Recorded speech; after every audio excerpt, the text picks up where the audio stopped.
From dragging a 50-pound suitcase up 4 flights of stairs in a Rome walk-up, to wearing the outfit that every pickpocket at the Trevi Fountain recognizes from a block away, Europe punishes bad packing decisions.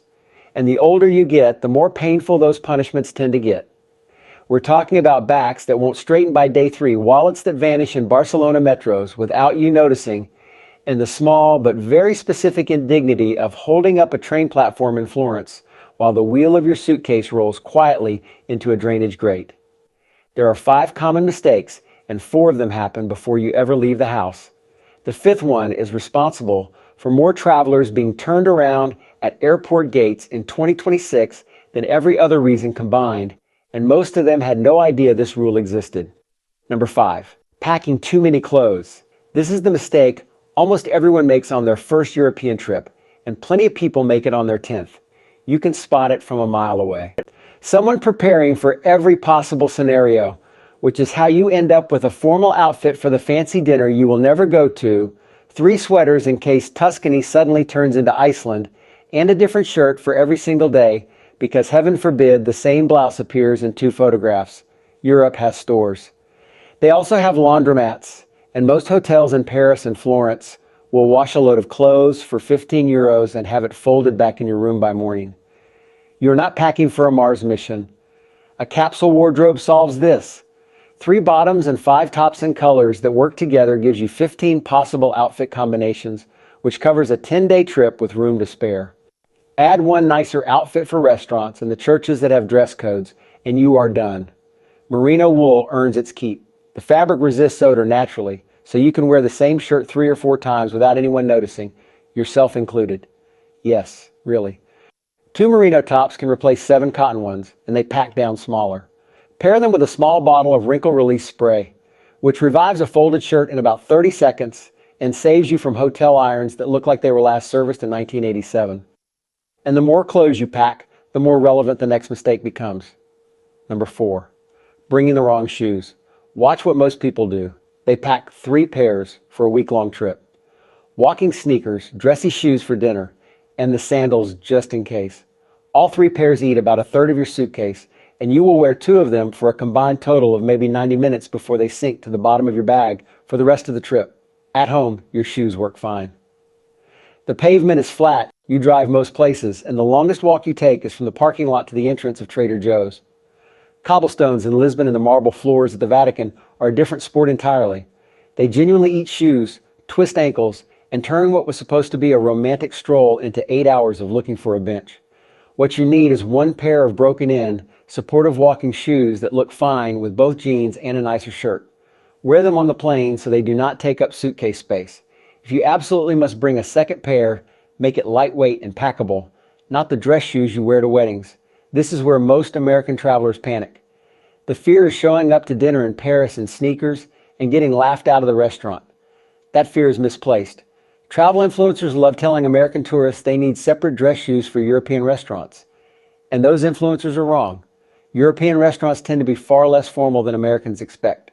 A clean pair of leather sneakers gets you into nearly any restaurant outside of 3 Michelin star territory. And the maitre d' at the Roman trattoria is not running a fashion police checkpoint at the door. The shoes themselves matter less than what you do with them before the trip. Break them in. New shoes plus 8 hours of walking on the cobblestones of Prague equals blisters that ruin day 3 through 6 of your vacation, and there is no recovering from blisters that bad on the road. Pair blistered feet with the wrong bag and you have a real problem. If this is helpful, hit subscribe. The channel covers practical travel advice specifically for travelers who do not have time for influencer fluff.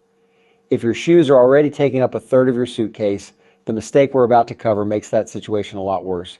It's the one that genuinely physically hurts, and it's where everything you've packed actually starts costing you. Number 3, bring in the wrong bag. This is the mistake that hurts the most, literally. Up to this point, the consequences of bad packing are inconvenience and embarrassment.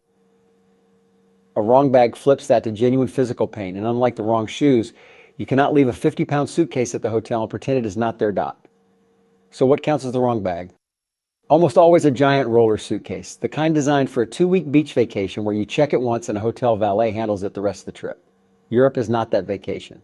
European travel involves train stations with stairs and no escalators, hotels and centuries-old buildings where the so-called elevator fits exactly one person in a backpack only if the backpack is sideways, narrow hallways at angles that defy basic geometry, and cobblestones that destroy suitcase wheels in about 40 minutes of dragging. You want a bag you can carry comfortably for 10 minutes without setting it down. For travelers over 60, that means somewhere between 15 and 20 pounds when fully packed. European budget airlines like Ryanair and EasyJet enforce that weight limit aggressively, and a bag 3 pounds over the limit can cost you €70 at the gate in Madrid. The gate agent will absolutely weigh it in front of you while you stand there pretending nothing is wrong. It's a special kind of public humiliation, and there is no negotiating with someone whose entire job is enforcing the rule. Two strategies actually work. Option one is a single travel backpack between 35 and 45 liters that opens like a suitcase, not a top-loading hiking pack. Brands like Tortuga Osprey and Peak Design make excellent options. Option two is a small four-wheel carry-on roller paired with a personal item backpack. The roller handles flat surfaces, and the backpack carries your essentials and slides over the roller's handle when you are walking long distances at the train station. But the real game changer is something most travelers never bring: a packable day pack. A 4-ounce nylon backpack that folds into its own pocket and lives at the bottom of your main bag until you arrive. Once you check into your hotel in Vienna or Barcelona, you pull it out, leave the main bag in your room, and explore hands-free with just water, a phone, and a credit card. Cost is about $25, and you will use it for the rest of your traveling life. Carrying the right bag and wearing the right shoes solves about half the Europe packing problem. The other half lives entirely outside your suitcase. It's about what people see when they look at you, and it costs a lot more than just discomfort. Number two, looking like an obvious target, pickpockets in Rome, Barcelona, and Paris work full-time jobs. They are organized professionals who specifically target tourists who look like they might be carrying cash and valuables, and American travelers over 60 sit at the top of their list. They have practical reasons.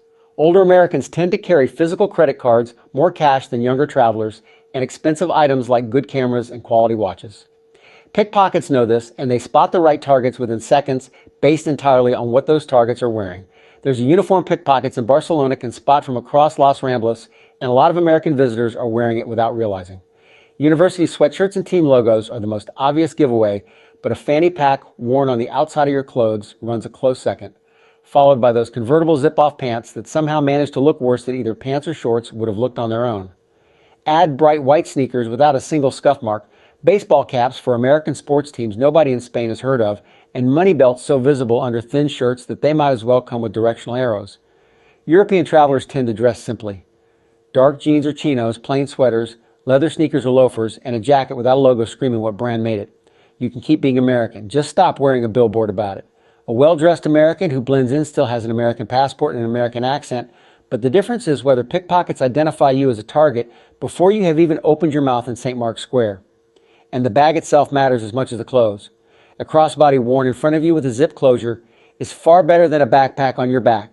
Pickpockets in crowded metros and cathedral squares can unzip a backpack and lift a wallet in about 3 seconds. They cannot do that to a bag you are holding against your chest unless they want to make it personal. Every mistake covered so far costs you comfort, money, or a few extra euros at a Madrid pharmacy buying replacement underwear. The last one is in a different category entirely. It can end your trip before it starts, and 2026 has been the worst year for it in a long time. Number one, forgetting the documents that actually matter. 3 things separate a smooth trip from a disaster. Most travelers only remember one of them. Start with the passport. The rule that catches almost every American off guard is the 6-month rule. If your passport expires within 6 months of your travel dates, most European countries will treat it as already expired. Walk up to the gate at JFK with 5 months and 3 weeks of validity left, and you can be the most prepared traveler in the world, but you are not getting on that plane. Renewals take 8 to 12 weeks, so check your expiration today, not the night before you fly. Medications come second, and this is where older travelers especially need to pay attention. Bring at least a week's worth more than you actually need, in case your trip extends or a connecting flight strands you in Frankfurt for 2 days. Pack everything in your carry-on, never in your checked bag, because checked bags get lost and prescriptions do not replace themselves. Bring a printed list with the generic name, the dosage, and your prescribing doctor's contact information for every medication you take. European pharmacies can sometimes fill emergency prescriptions, but only if they know exactly what you take, and the brand name on your bottle in Ohio is almost certainly not the brand name on the shelf in Salzburg. The third one is new in 2026, and it's the reason this year has been brutal at airport gates. Two entry rules have quietly taken effect for Americans visiting Europe. EES, the entry-exit system, has been live across the Schengen zone since April. When you arrive in Paris or Rome, instead of getting a passport stamp, you scan your passport and provide a fingerprint and a facial photo at the border. It takes about 5 minutes, and it's actually faster than the old stamp system, which is the most surprising part. ETIAS launches in the last quarter of 2026.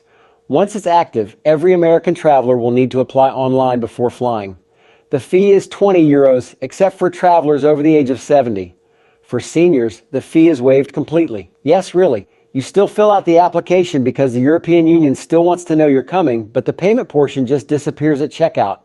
Apply only through the official site, the one that ends in europa.eu. Fake versions sitting at the top of Google search results are charging $50 or $80 for an application that should cost you nothing. If a website asks you for money and you are over 70, close the tab. All 5 mistakes share a pattern. Most Europe packing problems come from preparing for the wrong trip. The trip you're actually taking is not a beach resort with a valet, a hiking expedition that justifies REI's full catalog, or the emergency drill that most American packers seem to be running. It's a series of cities full of stairs, cobblestones, and crowds where the goal is to move easily and stop standing out. Europeans have known this for decades, which is why their suitcases are smaller, their wardrobes are simpler, and their feet don't hurt by Tuesday. American travelers can do the same thing without giving up anything that matters about the trip. As for that suitcase wheel that rolled into the drainage grate in Florence at the start of this video, it's still there. It has been there since 2019. Somebody's grandkids are going to find it eventually. Safe travels.